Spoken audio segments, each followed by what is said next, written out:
Diversity and Inclusion Fireside, I'd like to introduce you guys to Ron Summers, Ariel, Lopez, Nena, Chike, and Chike. They're going to be having a nice little chat with us. Hello, ladies and gentlemen.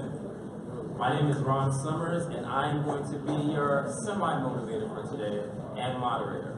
My work in the past has been in education for the last 15 years. I've taught for 10 years and have been a software developer for startups. I continue to do that to this day. But the real push that I have for myself now is I work for the New York City Department of Education, and I manage their computer science push in the southern half of Queens. So we all know that there are some huge issues when it comes to giving students of color who look like us the skills they need to be successful in a world of tech jobs that aren't really inviting to them. Today's panel is going to touch on diversity and inclusion in technology and entrepreneurship and in education as a whole. I'm going to let the panelists introduce themselves, and then we'll continue from there. Alright, cool. Hi guys, how are you? Hi. Good. Thank you so much for staying till the last panel of the day. Second to last. Alright, there's still one more to go. My name is Ariel Lopez. I am the founder and CEO of 2020 Shift. It's a diversity and recruiting startup that helps women and minority millennials get access to opportunities in tech through skills-based learning and programming. I'm a career coach, and I'm also just an advocate for diversity in tech, which is probably why I'm here. My background is in recruiting and talent acquisition, primarily within digital media and technology. So that means I've been working with startups and major brands like Amazon and PayPal, kind of helping them build out pipelines of talent for a really long time. Currently, I'm working full-time on 2020 Shift, just kind of building out our platform. We offer short-form classes and workshops as well as part-time courses for people that are interested in learning tech skills but they don't know how to code, or they don't necessarily want to learn how to code. And then at the same time, we custom make solutions for our clients so they can kind of solve their diversity problem as well. Hi, my name is Chike, Ukaegbu, and I'm the founder of Startup 52 Accelerator, which is a diversity-focused, actually New York City's first diversity-focused tech accelerator.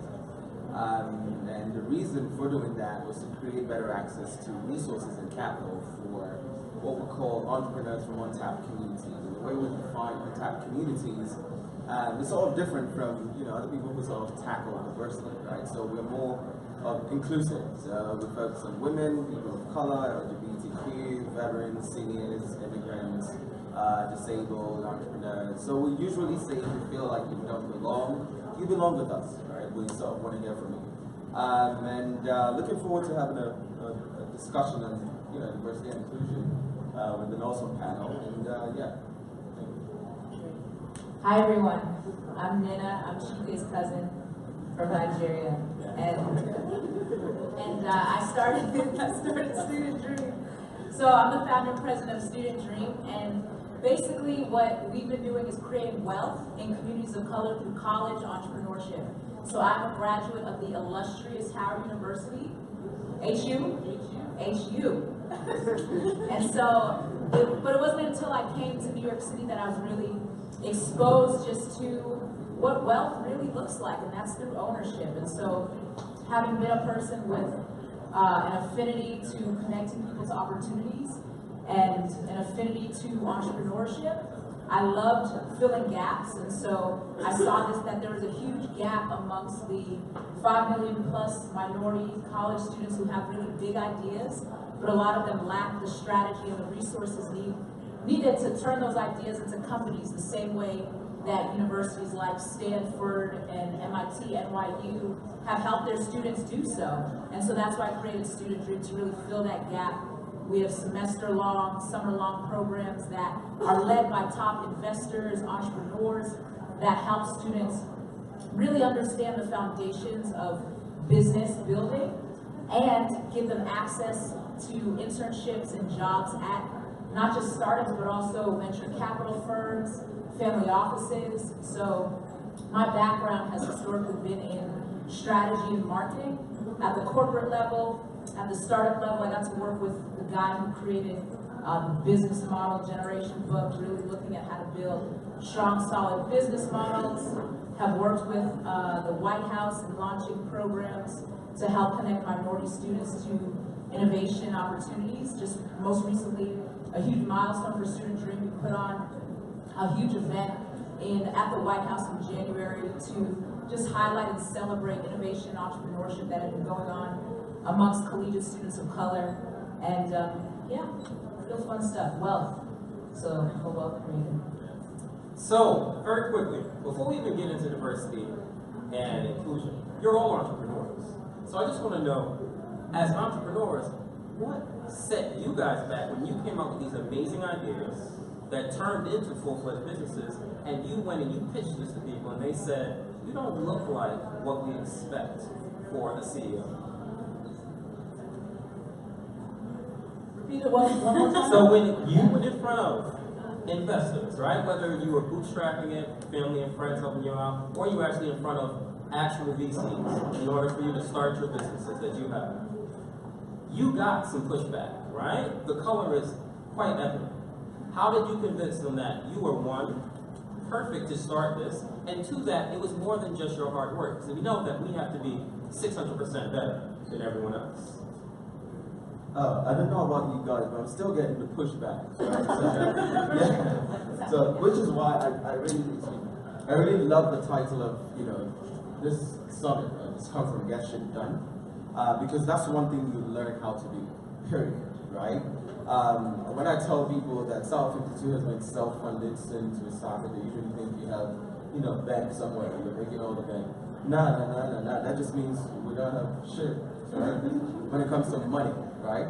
But then it also teaches you to be creative on how you go about doing stuff. You leverage partnerships, you find all the creative and innovative ways to get shit done. Because that's actually the only way you can get to convince people that you know what you're doing, right? So people look at you and like, well, you know, why you? Why should it be you?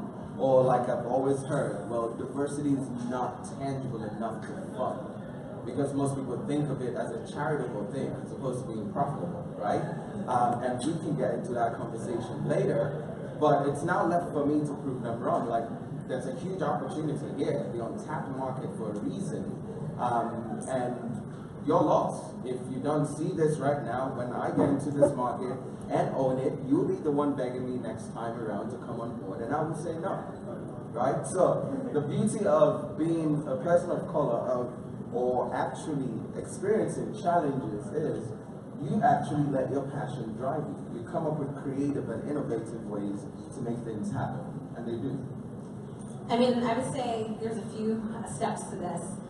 First and foremost, just being convincing and having confidence. So we actually have one sole investor who sent me an article a couple of weeks ago, and it was talking about the Kanye West effect. Essentially, Kanye West has this ridiculous personality that we all know at this time. But he's been so overconfident throughout his entire career, and I think that is what has kind of helped push him forward. So when you're going in, you know, whenever you're about to pitch anything, right, like that's the number one thing that people are looking to you for, right? A, are you passionate about it? But B, like, do you believe in it, right? Because if you can't sell it to them, then why would they even invest in you? I would say the second thing is just knowing your value, right? So luckily for me, 2020 Shift is an ed tech startup. We focus on diversity recruiting, but those are two things that I know very, very well, right? So before I did 2020 full time, I was at General Assembly, which is probably the largest ed tech boot camp provider in the world, right? So I spent my time there really just studying, like what was working, what wasn't working, what was getting pushed back, what our students were missing. What good curriculum looks like how can you teach someone a skill and help them, you know, transition into a space that they know very little about. So I took a lot of that knowledge with me, and that kind of helped create a lot of what 2020 Shift looks like now. And then on the recruiting side, you know, there's no one better to run my business because I've been recruiting for so long, right? So I've been side by side with hiring managers at these startups. So when it comes time to talking to clients, right, we just onboarded Uber not too long ago, and it was pretty seamless because it's like, hey, I know what your needs and your challenges are because I've been doing it and I've been in your shoes before, right? So I think all of that knowledge kind of translated into my pitch. So when it came time to invest, my investor was like, okay, I know you're the person to do this because you know your stuff. And part 3 of that is the data, right? Never come to a meeting, just don't come to anything at all, quite frankly, if you don't have numbers, if you don't have statistics kind of readily available. So I spent a lot of time studying the market, studying job creation, studying what people were missing. We're talking about underrepresented individuals. What are those gaps for them learning the skills to get them the job that they need? And I think also just understanding what the market looks like, right? So having that basic level of understanding, knowing your data, being convincing, being aggressive, those are the things that are going to help you land money in a very competitive landscape. Yeah, and for me, the main pushback has really just been with a lack of established relationships. So predominantly for our organization, we have to raise money, and a lot of the individuals who have the capacity to give in the capacity that we need, I didn't have an established relationship with them. And so I think for anybody, obviously if your daughter or your friend comes to you and they ask for, $1,000, sure, you'll give it to them, but if it's someone you really don't know, there needs to be that rapport built. And so for me, that's why it's been so crucial to really build a strong governing board, an advisory board who can just thrust open those doors to new networks for me, networks that I would not have been in had it not been for them leveraging their established relationships with folks who may or may not have an affinity to give towards what we do, but because this is their friend, they'll listen to it, and they're looking for organizations that they can give their money to that's making an impact, and they have the capacity to do it. So for me, the biggest challenge has been not having that rapport and really coming up with a strategy to better build that rapport and relationship so people are more apt to give. Perfect. So let's take the idea of pushback and let's think about the thought process. We know that currently we're at the end of an amazing election cycle. And we know that the country has really shown its ways where the divide is. So when it comes to the work that you do, because it's about equity, about access, about creating a talent pipeline, how do you have that discussion with someone who may be on the far right, who doesn't think we have a problem at all when it comes to diversity in school, in college, and in careers? I mean, I think it, again, comes back to data. Like Nielsen just released a report on Black millennials. Raise your hand if you've seen that report. Awesome. Okay, if you haven't, go on Google right now and just recognize how much power you have, right? If we're talking about African Americans, just generally speaking, have a combined purchasing power of $1.3 billion. And that was back in, 2014. Fast forward to today, and that's double.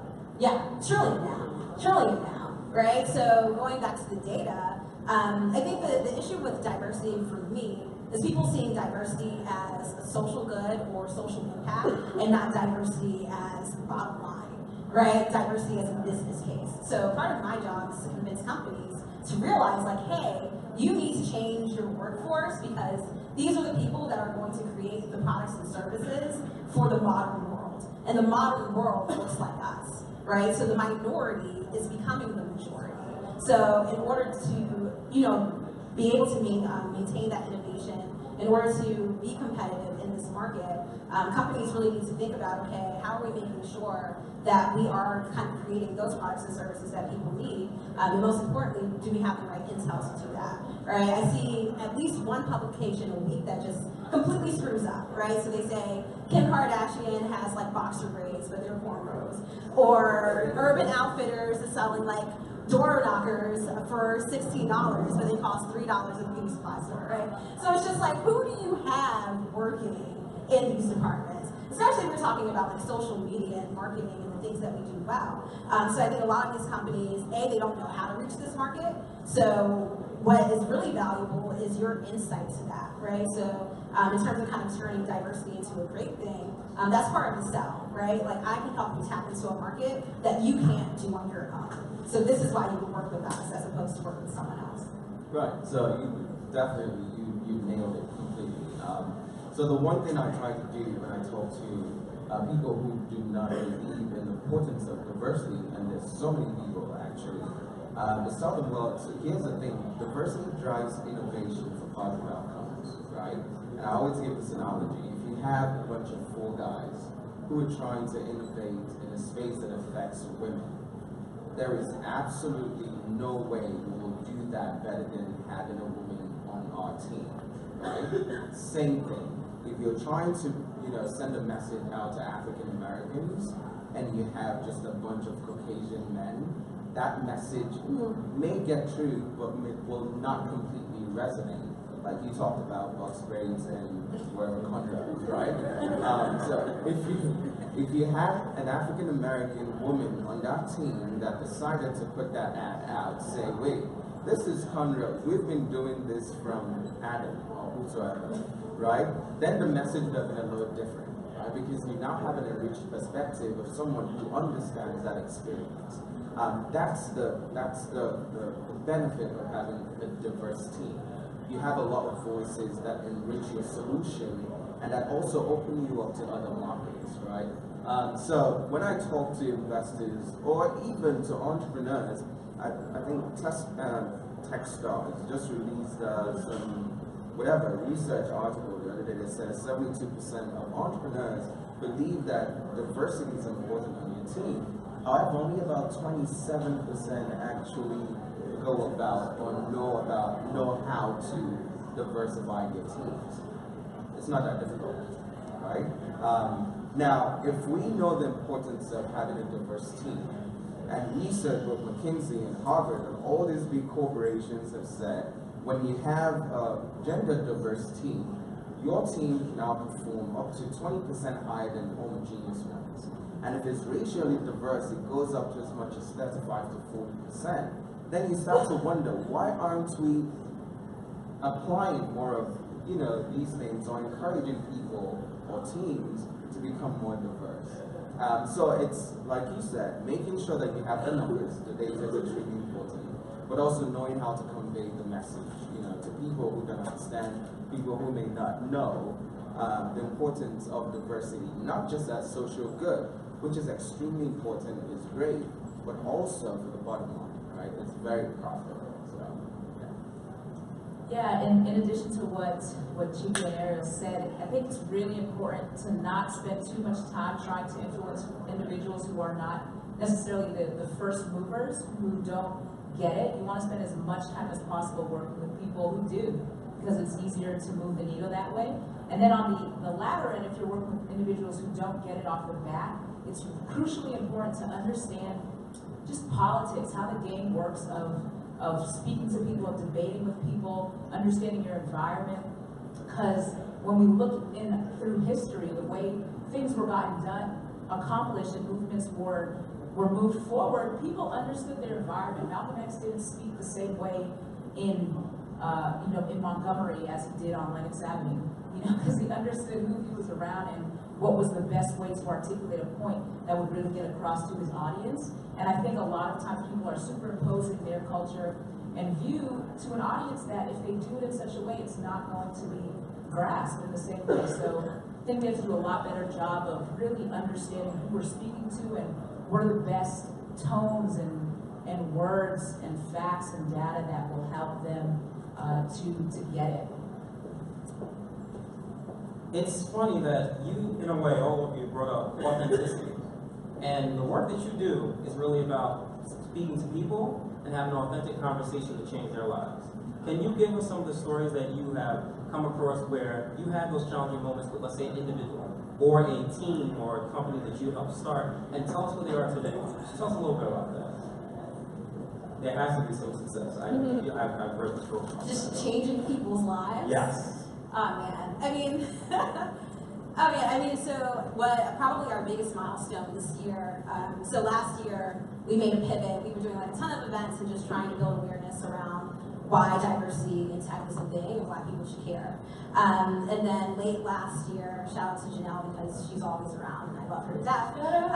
She's my co-founder, and I remember having like a get real conversation with her, and I was like, this is cool, but this ain't scalable, and we have to make money, right? So we started thinking, all right, what does this look like?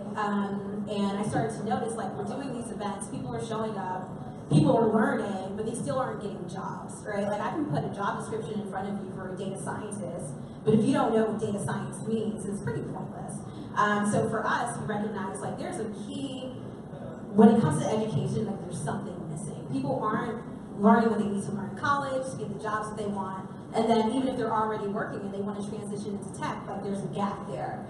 So we decided to make a focus on education, and we knew that this year we wanted to start courses and classes to teach people these skills so they can kind of, get from step A to step B. So we graduated our first cohort over the summer, and a lot of them have jobs now. So I get notified on LinkedIn when they get jobs, and it's just amazing. There's one guy in particular who was retail assistant at Ugwuomo, I think the fall of last year, and he's now landed an internship at Viacom. And I think that has a lot to do with him coming through our program, right? So you have those moments of things being amazing. And I think also just my background, so being a career coach, or anyone that's ever coached before will tell you it's very, very much being kind of like a therapist for people, right? So I've had the beauty to see people from age 20 to age 55 kind of find the next thing or figure out what their trajectory to success looks like. So dealing with, people that got married, dealing with people that got divorced, dealing with people who got cancer. Like I remember having a conversation with a student, and she was like, yeah, so I just found out like I'm about to get evicted, right? So I've heard so many real life conversations all the time. And now I've been able to see those people attain a place where, they're happy. And I think for me, that's what makes me happy, right? Anytime that I can inspire someone or motivate someone or help them to become better, it's just a beautiful thing. There are so many ways that I've learned to measure success. And the one story that doesn't really get told a lot is actually how Startup 52 came about, right? So in 2009, I co-founded a nonprofit with a dude over there, that was focused on what we call invisible communities. So disconnected youth, at-risk youth, formerly incarcerated, homeless, foster care. And our mission at Relife, which is what it's called, is to empower you through education, entrepreneurship, and tech. And the fascinating thing about what we did was there were no selection criteria. Just be able to show up, right? Have an interest in buying and selling, because many of them didn't even know what the word entrepreneurship meant. And just show up, right? And I tell people, I think one of the turning points in my life was in 2013 when we piloted the program, one of our main programs called the New Startups. And there were 7 kids, and among the 7 kids we had everything from homeless to foster care to single dad to LGBTQ to formerly incarcerated, all among the 7 students. And we watched these young people. In fact, one of them walked from Brooklyn once to Harlem just to be at the program. The program was supposed to go from 6 to 9 p.m. Monday through Thursday. We literally used to beg them to leave at midnight because, dude, I have to teach math in the morning at 9, right? So the passion and the grit that these young people had was completely mind-blowing. In fact, I tell people till today, there is no excuse that I have that is valid enough to give up on anything I believe in, right? Because I watched people that society regards as not being useful to them grind, right? They all went through that formal program, and at the end showcased their, pitched their stuff to the community. The following year, we mixed them up with college students, and I mean, the results were so exciting, right? That actually one of them has gone on to win innovation awards, 25K, another group 5K, and all that stuff. So Startup 52 was actually born from the need to create better resources and capital for these young people before we realized that there was a larger problem. There were a lot more educated people with brilliant ideas who did not have access to the same thing. And from 2 cohorts that we've gone through, I sat with the Belgian consulate 2 days ago, and their question was, well, do you have any success stories? And I had to tell them, I said, listen, the thing with accelerators, especially those that give money, is, they accept startups that in most cases are revenue positive, right? Who can, attract venture capital within 2-3 months. X, whatever. So for them, a measure of success is how many of their startups are able to get money leaving the accelerator. For us, it's a little different because we start at a much younger stage, right? Concept stage. And you cannot expect a concept stage startup to gain venture capital in 3 months. For some of them, it will take a year. For others, it may even take 18 months. Which does not mean that they don't have great ideas. It just means that to gain the traction needed, there's a lot more runway. So for us, success now goes beyond just when did you get capital to how much have you learned to help you succeed. Whether what you came in with fails or not, at least you've gained knowledge that you can take on to even another project, right? How bigger or wider has your network become? So from the angel investors and the VCs that you meet, how many of them would you stay in contact with so that when you come up with something great or when you're ready to get funded, you now have that access, right? So there are different ways.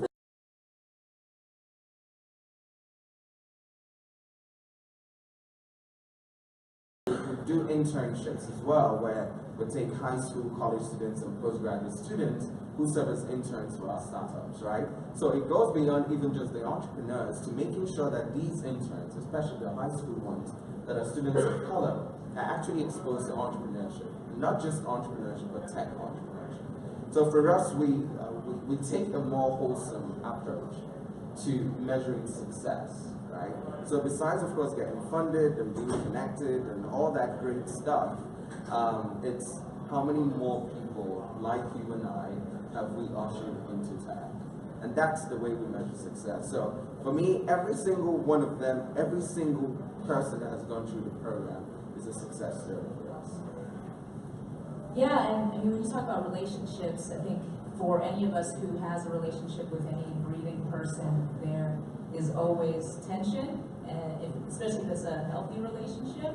And so for me, there's been a stark difference between my expectations of how individuals who I work with should be performing and what they brought to the table at times. And so I think that's where a lot of conflict has arisen, because if this is my child, you know, this is something I care so deeply about. And it's hard, especially if someone's not being paid at a very high market rate.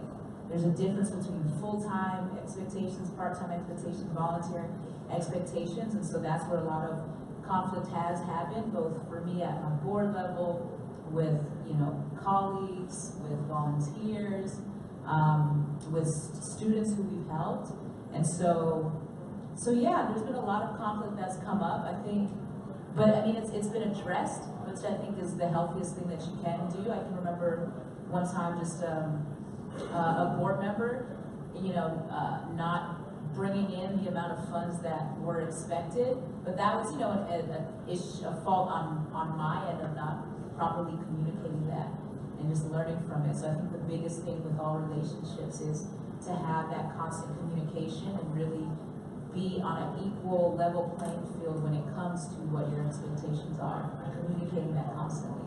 Perfect. Yes, sir. Go ahead. No, I was just going to say, that does not mean, when I mean everyone who goes through the program is a success, it does not mean that we're not looking at those who need to get funded, right? Yeah. So we did have a team turn down $10 million because the terms are really bad, like really, really bad. So we could have said, accept it so that we can run around and say, we have a team that, just raised $10 million. But it would have completely destroyed them in the future. So no, we got it. It was the holistic success that you were concentrating on. Yeah. Now at this time we're switching formats. This is officially a fireside chat. So at this time the panelists are actually going to begin discussing some of the topics that they would like to discuss. And of course that will be surrounded around equity and access, diversity, inclusion, and the talent pipeline. It's all yours. So I would like to discuss the importance of making new friends, especially. So for me, I'm really passionate about seeing people not go from paycheck to paycheck and just be able to leave an inheritance for your children's children and have wealth, have assets, where you don't have to just be hustling, from month to month. It really bothers me, the statistics that are out there many of which have been caused by systematic racism. When you think of just the lack of home ownership, even when the Fair Housing Act was passed, that still was decades after many individuals had already bought property and been able to start building up their assets. So my whole thing that I'd like to discuss is really our access, or minority access to wealth, and the importance of learning, both just getting on YouTube, getting on Investopedia, understand what assets really are, not over-consuming debt, making new friends of people who have the capacity to fund some of your ventures, how important that is, because a lot of times, people won't be the same color as you. And for me, I remember just a month or so ago going to the Yale Club at the private equity forum that two of my board members and advisors had invited me to. They, were not Black, and being probably one of no more than 10 African American people there, and definitely the only Black woman there. And just for me, being very self-aware how uncomfortable I felt, but still kind of having to put aside that discomfort and just, acknowledge that discomfort and just understand, like, hey, we look different, but there's many aspects that doesn't kind of distort intelligence level or whatever. So I think it's really important for folks to make new friends and be comfortable in settings where people don't look like you. Diversify your team, right?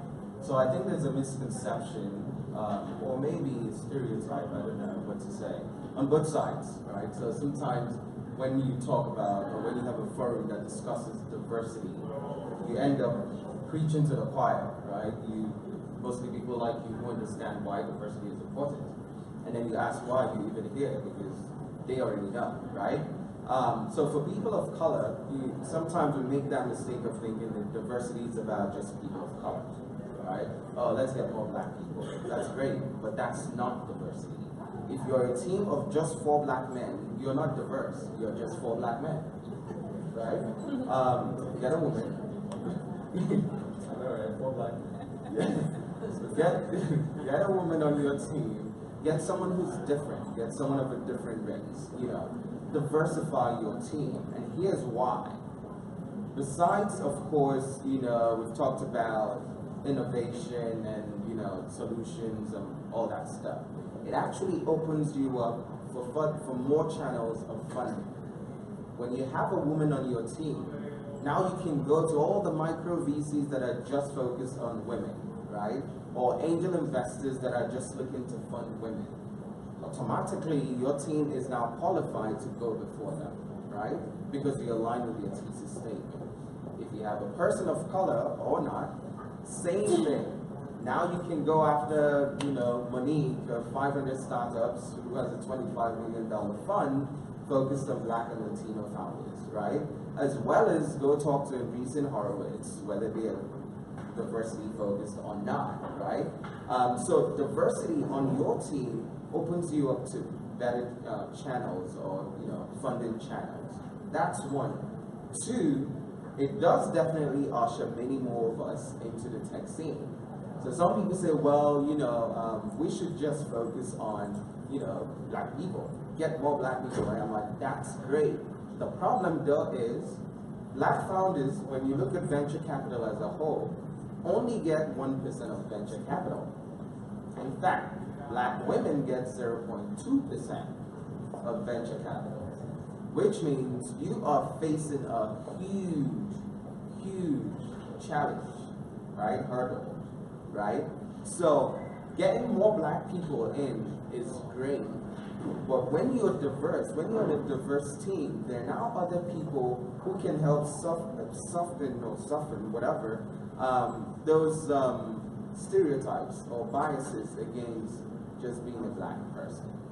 So I tell people, when you have a team of 5 people, let's say there's 1 Black person, for instance, and they win, and by winning I mean they get acquired or they exit the IPO.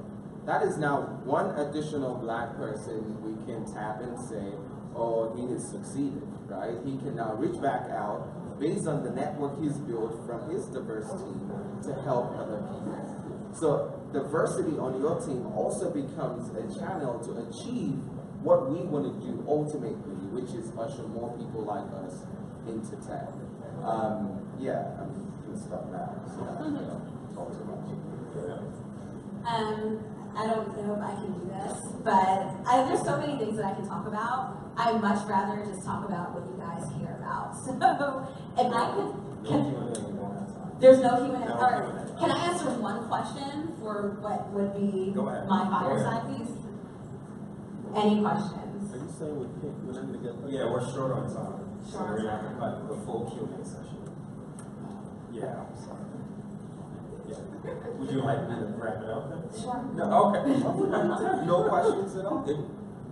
I told you we're preaching to the choir. All right, so then we'll leave with this one thought, right? Diversity and inclusion is extremely important, and especially when you're talking about entrepreneurship in tech when we're adults. But please do not forget that you have to diversify your children's experiences too, right? So we do all this work when they're teenagers, and when they're in college, and when they're already out in the world trying to start their career. But let's not forget about when someone is watching, I'm not naming any names, let's say you're watching Housewives of Atlanta, and Rebecca hears all that, and Rebecca's not, let's say, playing with that Lego set that you didn't buy, right? And she's not experimenting with STEM.